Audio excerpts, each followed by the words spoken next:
Quelle lâcheté, quelle hypocrisie. Je vous parle de la lâcheté de M. Mohamed Amin Belghait, le fameux historien Mohamed Amin Belghait qui considère que la mazirité, que nos ancêtres amazirs sont le fruit ou le résultat d'un complot franco-sioniste. Je vais le traiter de lâche. Il est en prison, j'aurais aimé l'affronter. Encore une fois, je ne cautionne pas son emprisonnement. Ah non, finalement, c'était pas comme ça, vous m'avez pas compris. Ah non, mes propos ont été manipulés. C'est exactement ce qu'a dit Mohamed Amin Belghait lorsqu'il y a eu une audience au niveau de la chambre d'accusation de la Cour d'Alger. Il veut nous faire croire, Mohamed Amin Belghait, qu'il est victime d'une manipulation. Il a renié avoir dit que la mazirité est le résultat d'un complot franco-sioniste. Il a renié avoir dit que les Arabes ou les Algériens sont les descendants de Phéniciens arabes. Il a parlé de montage manipulé par la chaîne de télévision émirati Sky News Arabe. Regardez la lâcheté de ce monsieur. Il a lâcheté de l'ensemble des têtes pensantes du courant Badissi à Novembre, ces islamo-nationalistes qui n'ont rien de nationaliste. Monsieur Mohamed Amin Belghait est un lâche qui n'assume pas ses idées. Je rappelle qu'en 2019, dans une interview d'Ashoror, il avait lui-même dit que la mazirité est un projet créé par la colonisation française. Quelle lâcheté, quelle hypocrisie. Je vous parle de la lâcheté de M. Mohamed Amin Belghait, le fameux historien Mohamed Amin Belghait qui considère que la mazirité, que nos ancêtres amazirs sont le fruit ou le résultat d'un complot franco-sioniste. Je vais le traiter de lâche.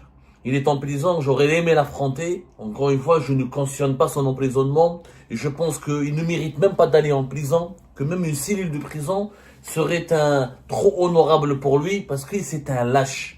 Et je voudrais dénoncer aussi dans cette vidéo virulente, je sais qu'elle ne va pas plaire à beaucoup de monde, je sais qu'elle va susciter beaucoup de réactions, mais à un moment donné, il faut dire les choses, il faut vraiment dire les choses, il faut à un moment donné restituer le contexte et dire les choses et dire certaines vérités amères et affronter ces personnes qui n'ont pas le courage d'assumer certaines de leurs positions ou leur idéologie haineuse ou certaines de leurs idées et qui se faufilent et qui se cachent derrière les jupons d'une propagande mensongère. Et je voulais pas dire les jupons de quelque chose pour être très respectueux. Ce qui m'a énervé particulièrement, vous l'avez bien compris, je suis très énervé. Pourquoi?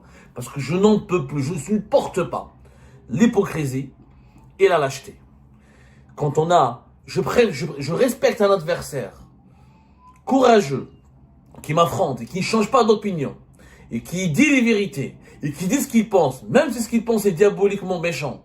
Mais au moins il assume qu'un lâche qui fait la girouette et qui, lorsqu'on le prend en flagrant délit d'une position hostile à nos valeurs et hostile à l'intérêt de notre pays, se dit « Ah non, finalement, c'était pas comme ça, vous m'avez pas compris. Ah non, mes propos ont été manipulés. » C'est exactement ce qu'a dit Mohamed Amin Belghait le 15 mai dernier, lorsqu'il y a eu une audience au niveau de la chambre d'accusation de la Cour d'Alger, où ses avocats ont demandé à la chambre d'accusation de la Cour d'Alger de le relâcher, de le remettre en liberté, estimant, ce que dit lui-même M. Mohamed Amin Belghait, que ses propos ont été manipulés par la chaîne Sky News Arabia. Maintenant, il veut nous faire croire, Mohamed Amin Belghait, qu'il est victime d'une manipulation.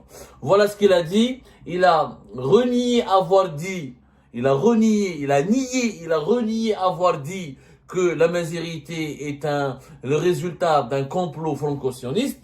Il a renié qu'il a dit que c'est un projet idéologique franco-sioniste. Il a renié avoir dit que les Arabes ou les Algériens sont les descendants de Phéniciens arabes. Il a renié, parce que ce qu'on n'a pas oublié, c'est qu'il a dit que l'identité amazigh est un leurre politique, est un complot politique. Il a même traité tous les Algériens qui vivent en France de Harki. Il a dit que tous les Algériens qui vivent en France sont Harki. Alors face aux juges, devant la chambre d'accusation, devant les juges de la chambre d'accusation de la Cour d'Alger, il a changé de stratégie. Il n'assume plus. Il dit que non, mes propos ont été manipulés. Je demande la version originale de mon interview. C'est un montage. Il a parlé de montage manipulé par la chaîne de télévision émirati Sky News Arabe. Il dit qu'il n'a pas l'enregistrement original pour étayer ses propos. Il a dit que la journaliste lui a posé une question piège à laquelle il a répondu en s'appuyant sur des études historiques anciennes, mais que tous ses propos n'ont pas été restitués dans l'interview.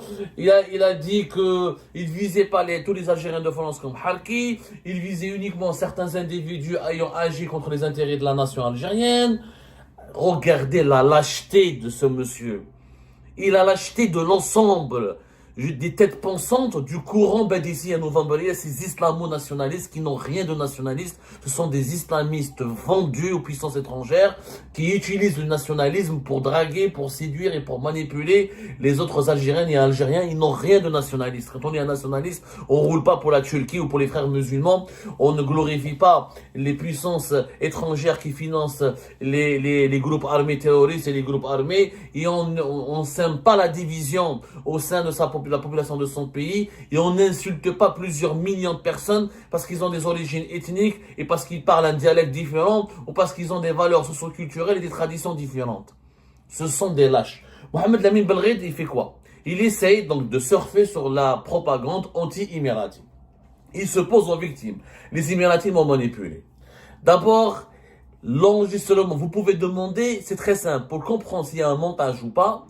Il y a des spécialistes du montage audiovisuel qui peuvent vous répondre.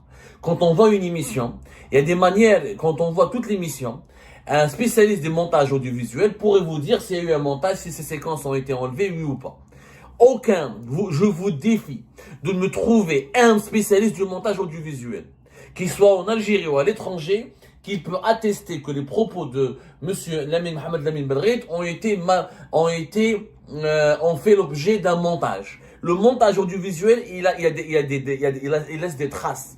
Sur le plan technique, il y a une différence entre une émission quand elle est diffusée dans sa version intégrale et une émission quand elle est diffusée dans sa version revisitée à travers un montage ou retravaillée à travers un montage. Le montage, il laisse des traces au niveau de certaines séquences. Tous les spécialistes de l'audiovisuel, et Dieu sait qu'en Algérie, nous en avons des spécialistes. Il y a même des Algériens spécialistes de ce domaine qui vivent à l'étranger, peuvent détecter si c'est un montage. Il n'y a jamais eu de montage. L'interview a été diffusée elle a été enregistrée. Ce n'est pas une interview live. L'interview a été enregistrée avant sa date de diffusion, c'est le 28 avril 2025 si je ne m'abuse pas, et elle a été diffusée quelques jours, voire quelques semaines avant, et elle a été diffusée le 28 avril parce qu'il y avait un moment d'actualité extrêmement tendu entre l'Algérie et la France.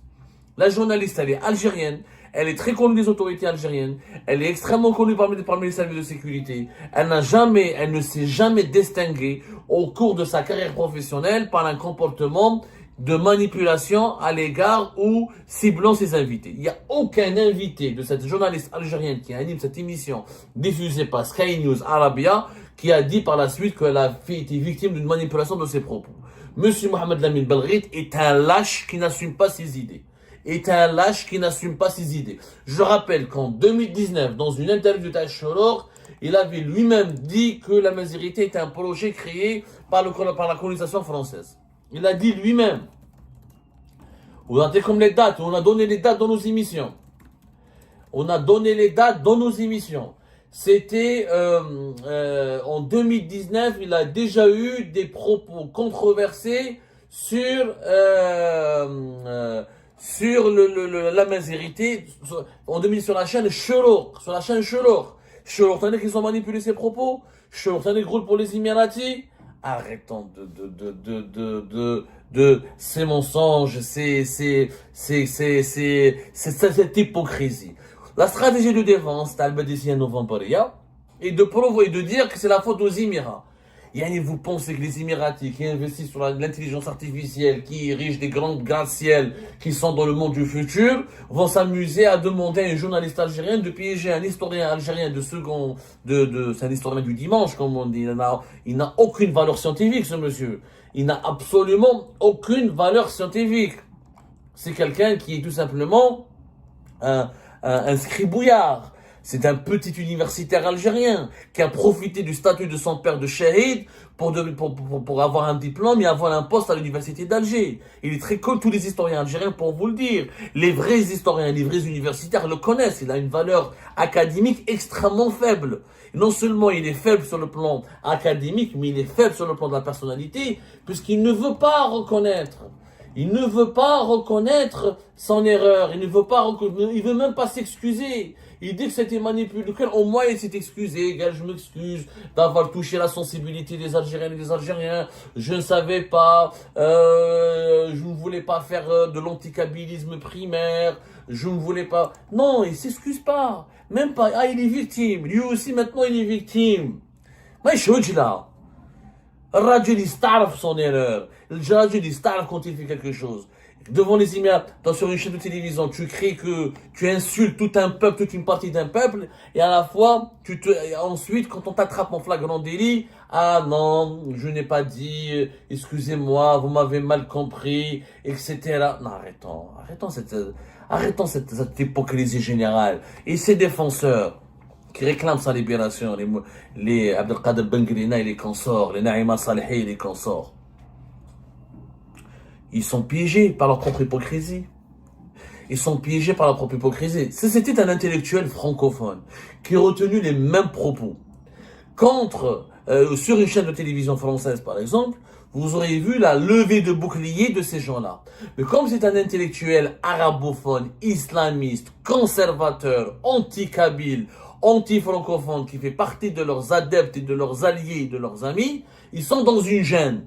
Et comme ils n'arrivent plus à gérer cette gêne, ils veulent surfer. Ils sont parce que l'entourage de Tebboune qui ont manipulé Abdelmajid Tebboune pour l'amener à torpiller les Émirats, à s'attaquer de façon immorale et personnelle et violente et brutale aux Émirats. Il y a des partisans de Bendissien Novembaria qui eux, dans le conflit géopolitique mondial, ils préfèrent la Turquie et le Qatar aux Émirats Arabes Unis. Ils ont choisi leur camp. Parce que les Émirats Arabes Unis ne soutiennent pas les frères musulmans, ne soutiennent pas les islamistes. Elles préfèrent les Émirats Arabes Unis pour soutenir les régimes militaristes et les régimes nationalistes militaristes et anti-islamistes. Comme Homa, ils sont leurs alliés, c'est le Qatar et la Turquie qui soutient les mouvements islamistes qui rêvent d'accéder au pouvoir dans les pays arabes et pour installer des régimes islamistes. Donc, ils sont anti-émiratis. Donc, ils ont profité de cette théorie du complot autour des Émirats pour essayer de proclamer ou d'arracher ou d'obtenir comment on appelle ça, l'innocence de Mohamed Lamine Belghaït, qui veut surfer sur cela. Il veut surfer sur cette vague anti-émirati. C'est malhonnête. Il n'y a aucun montage. L'interview a été diffusée de façon intégrale. La réponse de Mohamed Lamine Belghaït était spontanée. Il n'y a aucun montage, il n'y a aucune manipulation de ses propos. Mohamed Lamine Belghaït est un anti-kabyle, il est un anti-francophone, il est anti-berbère. Il ne croit pas à la mazérité depuis de longues années. Il chante sur plusieurs télévisions, sur les plateaux de plusieurs télévisions algériennes, y compris sur les bancs de l'université, quand il est interrogé, sur les bancs de l'université algérienne, quand il est interrogé à ce sujet, il fait preuve, il a des propos racistes et discriminatoires haineux. Et encore une fois, je n'appelle pas à son emprisonnement. Je ne justifie pas son emprisonnement et je n'applaudis pas son emprisonnement. Pour moi, il ne devrait pas être en prison. Il a une opinion, c'est un délit d'opinion pour lequel il doit être puni avec du sursis, exclusion de son poste de l'université d'Alger, des amendes financières, exclusion des médias nationaux et des médias publics, et on n'en parle plus. Mais il mérite même pas qu'on lui fasse une affaire. On lui est en train, il mérite même pas. Je n'applaudis pas et je n'ai jamais applaudi son emprisonnement encore une fois. Pour que je sois extrêmement clair. Mais cela ne m'empêche pas de dénoncer sa lâcheté. Je dis bien, sa lâcheté et son déshonneur. Parce que tu n'assumes même pas. C'est Belghaït. Et j'aimerais bien que ses avocats lui parviennent mon message. C'était un vrai chaoui, comme tu le prétends l'être, là, si tu es un vrai Algérien, comme tu prétends l'être, tu assumes tes propos.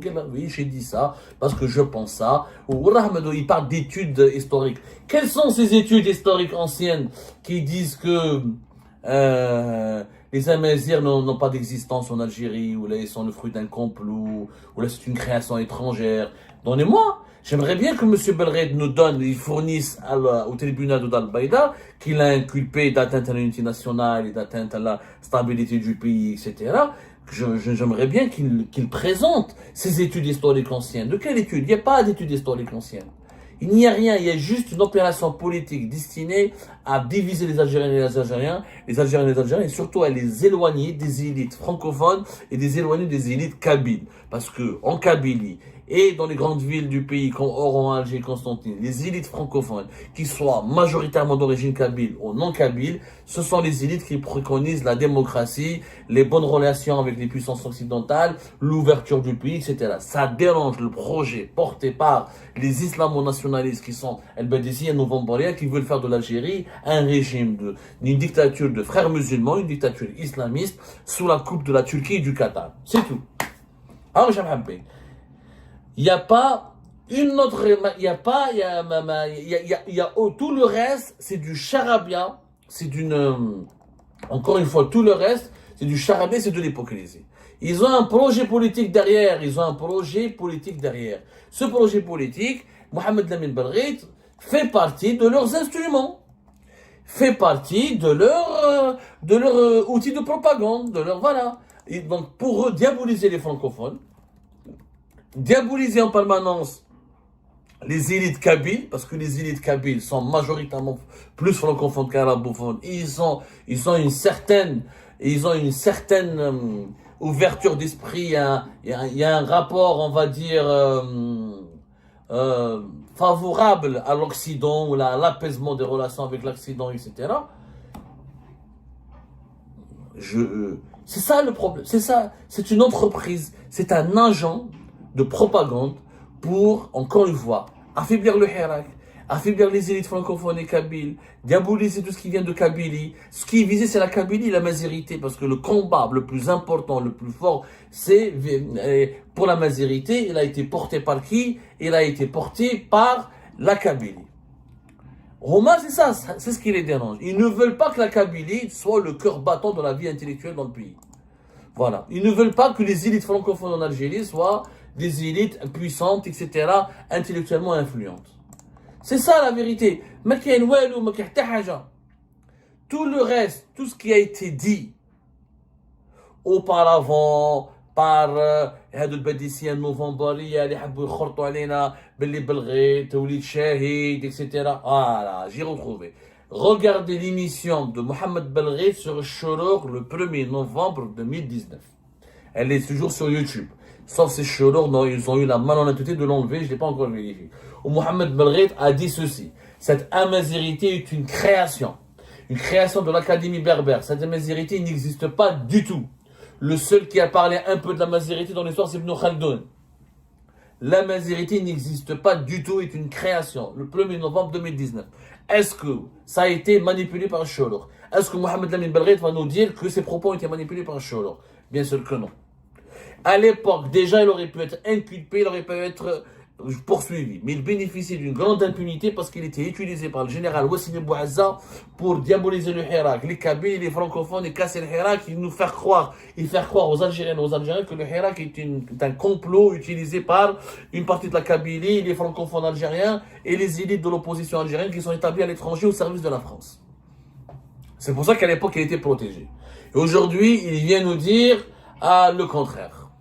Non, aujourd'hui, les victimes, ses propos ont été manipulés. C'est un agent dangereux de la propagande. Encore une fois, je ne demande pas qu'il reste longtemps en prison. Je ne demande même pas son emprisonnement. Je demande son bannissement, son exclusion de l'université algérienne et de la vie académique universitaire algérienne. C'est tout. Je vous remercie toutes et tous sans exception comme d'habitude pour avoir suivi les vidéos jusqu'à la fin et toutes nos vidéos.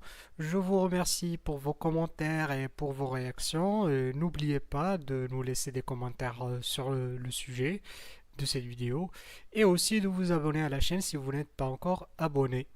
Donc voilà, je vous remercie encore pour votre soutien à la chaîne, pour vos abonnements et pour toutes vos réactions et pour vos commentaires très diversifiés. Et j'espère pouvoir toujours être à la hauteur de vos expectations. Donc voilà, merci encore une fois et à la prochaine dans une nouvelle vidéo. Au revoir.